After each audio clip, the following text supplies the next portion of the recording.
As Charlie would grow up, she had a bit of an emo phase, but in this timeline, she didn't really grow out of it.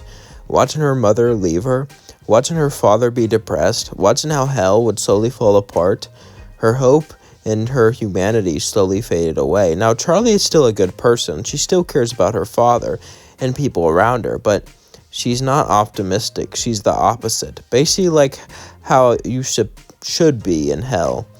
As she wore typical emo outfits and barely left her room. As she didn't even move out, she just stayed there with her dad. Both of them were extremely depressed. However, one day, Lucifer would knock on the door, as Charlie would open it and say, "What do you want, Dad?" Lucifer would then say, "Listen, Charlie, I know things have been rough, but I think maybe it's time we go out for a bit." Charlie and Lucifer would then go out to a park, as they would enjoy their time together. It was fun, but Charlie wasn't that into it. Neither was Lucifer. They were both depressed, trying to have fun.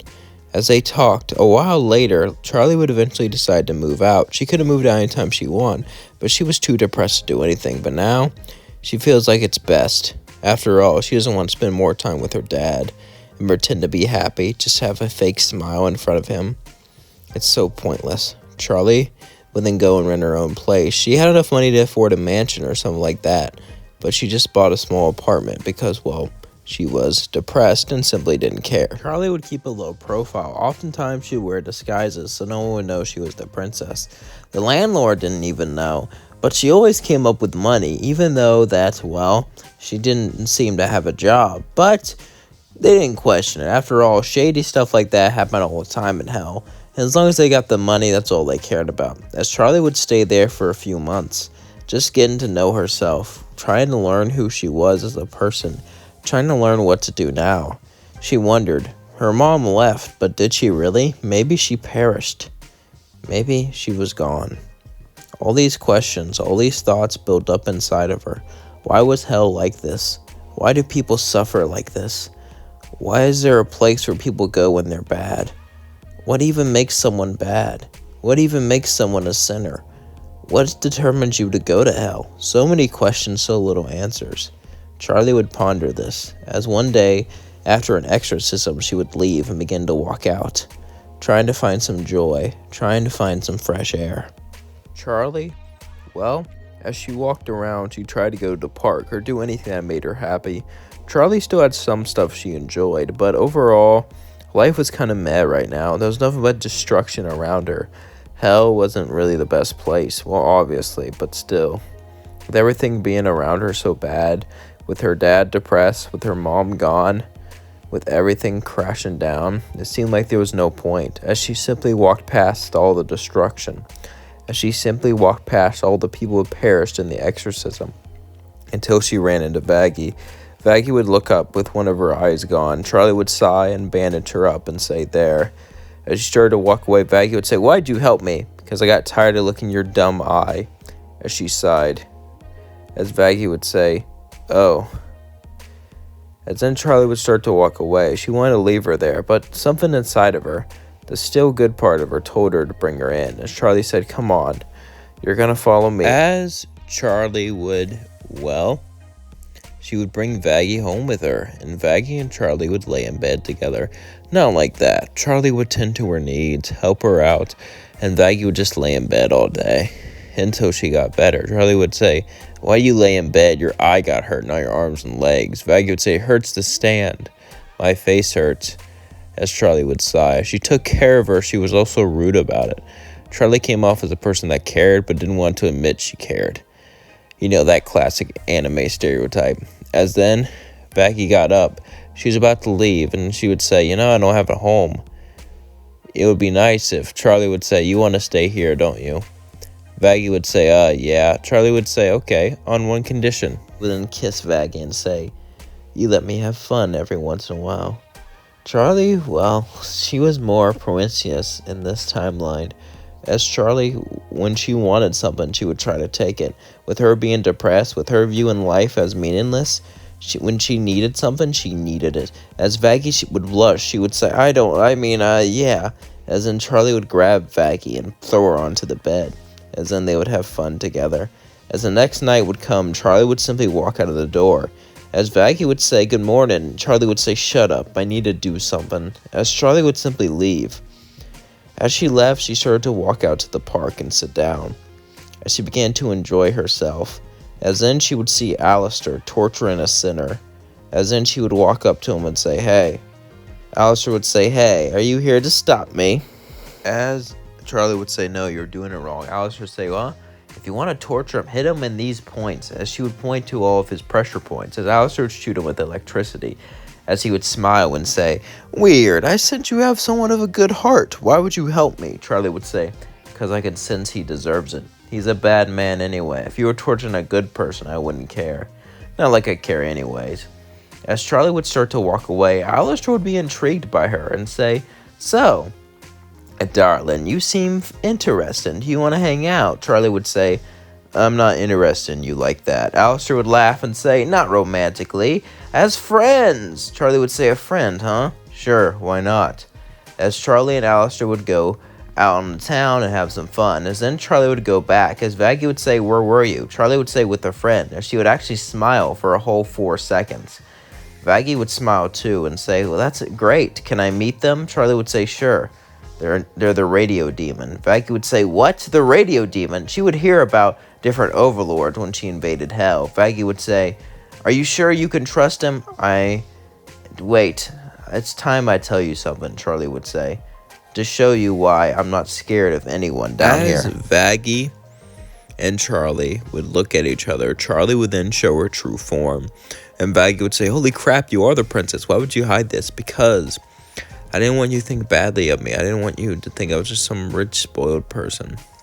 As Vaggie would say, I would never think that. As they would smile, Vaggie and Charlie and Alastor would go out in the town together, and they would have a good time. Alastor enjoyed seeing Charlie. She was not evil, but she was not pure good either.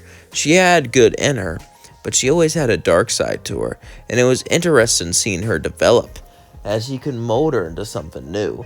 But that would take a long time, but Alastor was in it for the long haul. Well, Vaggie started to fall in love with Charlie, and Charlie started to like her too, as everything was going great. As Alastor would turn around, he would see Val. Val would be holding Angel, as they didn't really know who Angel was. Well, Vaggie knew. He was a star of some sort. As Charlie would look and say, hey, is that star I used to watch every once in a while? As then she would watch how Val would abuse him and hurt him. As Charlie would say, I guess I better get involved. As Charlie would walk over and say, hey. Val would say, hey. Charlie would be on her disguise, so Val wouldn't really recognize her. Do you want to join me? Charlie would say, yeah. She would sit on his lap and kiss him. And as they were making out, suddenly she would stab Val. As Val felt intense pain, he would get up and began to pull out his golden blasters and blasted Charlie. Angel would fall back and say, what are you doing? I'm helping you or whatever. No need to thank me. As Angel would start to cry and yell, saying, you're going to get hurt because of me. You're an idiot. I don't even know you. And Charlie would say, shut the F up. As suddenly she would appear in front of Val. As Val would fall to the floor. As he couldn't move, he would say, what'd you do to me? I poisoned you, dummy. Something I learned from Alastor. I watched him do it once. I'm a pretty good martial artist. As then Val couldn't move, Charlie would pick him up and break his arm as he cried out in pain, as Charlie would slowly break his bones, piece by piece, inch by inch, until she then threw him out the window, stopping his reign of terror. I mean, he would regenerate anyway, but Charlie had a plan for that. As Val was thrown down, the poison made it so his body wouldn't heal, so he would be paralyzed, stuck there forever. As then Charlie would look at Angel and say, hey, you wanna be my friend? Angel would say, sure. As then Angel would join Charlie's friend group. With Charlie's new friends and girlfriend, she finally felt happy. Her sadness can finally end. And that's going to leave things on. Don't forget to like, comment, subscribe, and share with all your friends. Originally, I was going to title this, What If Charlie Stayed Emo? Because there was one picture of her being emo. So I was like, an emo Charlie sounds kind of funny. But I decided maybe this title could bring more depth to it, and I can only do so much with Charlie runs a hotel, but she's emo. It's kind of, I wanted to make my own story, and the whole reason she still found Vaggie and Angel is because, well, destiny. There's this JoJo episode. I don't know if you watched the anime JoJo, but I've watched the entire thing once. I usually, like like each series. So yeah, so the anime has like a bunch of different seasons, and each season has a different main character and a different story, and it all intertwines, and it's really beautiful. And I'm thinking about watching them all again, but I'm definitely gonna wait on that. But before I do that, during one of the episodes, the entire universe is reset, but they still meet the same people because it was destiny. I was trying to do that, where even though everything is different, Charlie would still meet Vaggie, Angel, and Alastor because it's destiny for her to meet them. It's destiny for her to interact with them. So that's why I did like that.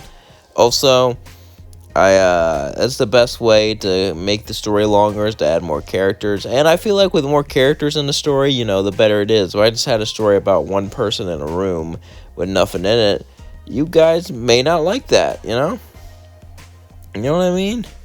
It's all about perspective, and it's all about, adding stuff. So that's why I did it. So yeah, hope you all enjoyed this video. Please like, comment, subscribe, and share with all your friends. Hit that thanks button if you feel like it. I'd really appreciate it. It'll be like a great tip for me. It'll make me motivate me and make me want to do more. Also, what type of content do you guys want?